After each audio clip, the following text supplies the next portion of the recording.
Have you ever stood in a museum staring up at the colossal skeleton of a dinosaur and just wondered, what was it really like? What did our planet look like when these giants roamed the Earth? Today, we're dialing the clock back, way back, to the Jurassic period, an era that lasted from about 201 million to 145 million years ago. This wasn't just some random chapter in Earth's history. It was a time of epic transformation, a world teeming with life that defies imagination. So grab your virtual pith helmet because we're going on a journey to uncover the secrets of the Jurassic giants. Let's set the stage. The world you and I know, it didn't exist. During the Jurassic, the supercontinent Pangaea was in the middle of a slow, dramatic breakup. The Atlantic Ocean was just a baby, a narrow sea starting to form between the separating land masses. The climate was much warmer and wetter than today. There were no polar ice caps, and sea levels were high. This created a lush, tropical paradise across much of the globe, dominated by vast forests of ferns, cycads, and towering conifers like redwoods. Imagine a world that was one giant, steamy greenhouse. This environment was the perfect incubator for life to get big, really big. When you hear Jurassic, what's the first dinosaur that pops into your head? For many, it's the iconic Tyrannosaurus Rex. But here's a fun fact to kick us off. T-Rex wasn't a Jurassic dinosaur.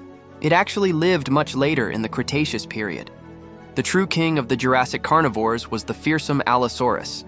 Picture a predator up to 40 feet long with a massive skull, serrated teeth like steak knives, and powerful claws. Allosaurus was the apex predator of its time, hunting the enormous herbivores that defined the era.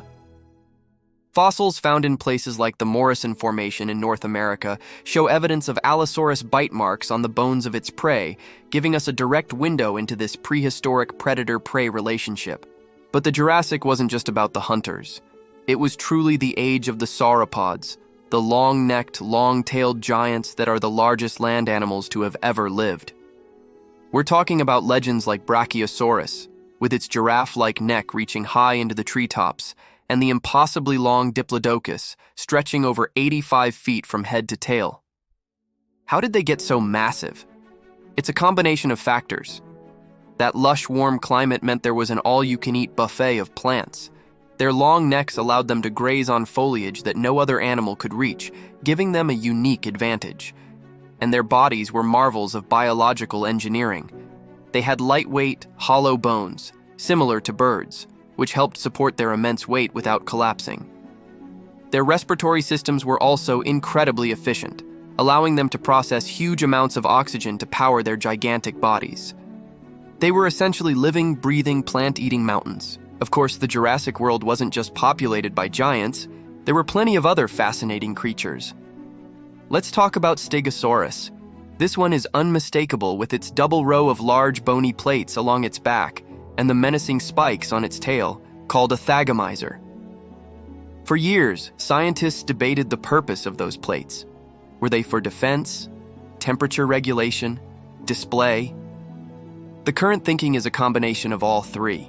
They were likely flushed with blood to help the Stegosaurus cool down or to put on a colorful display to attract mates or intimidate rivals. And that thagomizer? It was definitely for defense. Fossil evidence, including a punctured Allosaurus vertebra that perfectly matches a Stegosaurus tail spike, proves these herbivores could pack a serious punch. But life wasn't just on land. The Jurassic seas were just as exciting and dangerous. While dinosaurs ruled the land, the oceans were dominated by massive marine reptiles. The ichthyosaurs, which looked remarkably like modern dolphins, were fast, agile hunters, snatching fish and squid. Then there were the plesiosaurs, the creatures that some say inspired the Loch Ness Monster legend. They had long, graceful necks and used their 4 powerful flippers to fly through the water. Imagine a sea turtle combined with a snake. Towering above them all was Liopleurodon, an enormous pliosaur, a short-necked type of plesiosaur that was an apex marine predator. With a skull that could be over 10 feet long, it was the T-Rex of the Jurassic seas. And what about the skies? This is where things get really interesting. The Jurassic saw the rise of the pterosaurs, the flying reptiles. These were not dinosaurs, but a separate, related group. Creatures like Pterodactylus were small and agile, likely hunting insects. But others, like the later Cretaceous Quetzalcoatlus, would grow to have wingspans the size of a small airplane. Crucially, the Jurassic is also when the very first birds appeared. The most famous is Archaeopteryx. It was a fascinating transitional fossil, a creature with a mix of dinosaur and bird features. It had feathers and wings like a bird, but teeth, a bony tail, and claws on its wings like a small dinosaur. Archaeopteryx is a beautiful piece of the evolutionary puzzle, showing us the direct lineage from dinosaurs to the birds we see outside our windows today. So how do we know all of this? The answer lies buried in the rock beneath our feet.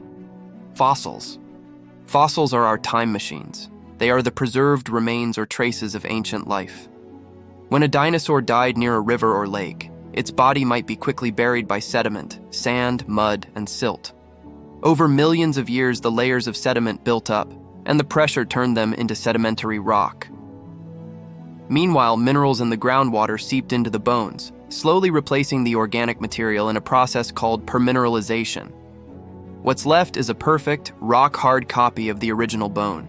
Paleontologists are like detectives, painstakingly excavating these clues and piecing together the story of these ancient animals and their world. Sometimes we find more than just bones.